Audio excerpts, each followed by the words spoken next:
नमस्कार, मी मंदार भिडे. मी एक stand up comedian आहे आणि बरेच लोकांना असा प्रश्न असतो की स्टँडअप कमेडियनचं आयुष्य नेमकं कसं असतं. सोपं असतं. 2 तासाचा शो असतो, पण प्रवास असतो 7-8 तासाचा. आणि ना बरेचदा असं असतं ना की प्रवास जर चांगला नाही झाला ना, तर मग त्याचा इम्पॅक्ट परफॉर्मन्समध्ये येतो. प्रवास जर सुखाचा असेल ना, तर पुढच्या सगळ्या गोष्टी मस्त होतात. आणि त्याच्यासाठीच मी नेहमी प्रवास जेव्हा करतो तेव्हा मी शुभ टूर्स अँड ट्रॅव्हल्सबरोबर मी प्रवास करतो. मी एक 2018 ह्यांच्याबरोबरच जेव्हा पण मुंबईच्या बाहेर जातो तेव्हा जातो. आणि कसं टेन्शन घ्यावं लागत नाही, कारण गाड्या तुम्ही बघताय नवीनच गाडी आहे. खूप टॉप कंडिशनमधल्या गाड्या, एकदम सेफ ड्रायव्हर, स्वच्छतेची काळजी घेतली जाते. आणि सगळ्या म्हणजे कधी असं नसतं की गाडीत काही बिघाड आला आहे किंवा ए सीच चालत नाही, असं कधीच नसतं.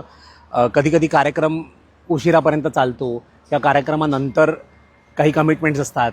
ह्यांचे ड्रायव्हर कधीही तुम्हाला त्रास देत नाहीत की कधी निघायचं आहे, उशीर झाला वगैरे. त्याच्यामुळे तुम्हाला जर असं टेन्शन फ्री जर प्रवास करायचा असेल तर शुभ टूर्स अँड ट्रॅव्हल्स त्यांच्याकडनं बुक करा. इंस्टाग्राम, फेसबुक सगळीकडे ते आहेत. त्यांना तिकडे जाऊन तुम्ही फॉलो करू शकता. तिकडे त्यांचे कॉन्टॅक्ट डिटेल्स आहेत किंवा खाली व्हिडिओमध्ये पण आहेत. बुक करा, प्रवास एन्जॉय करा.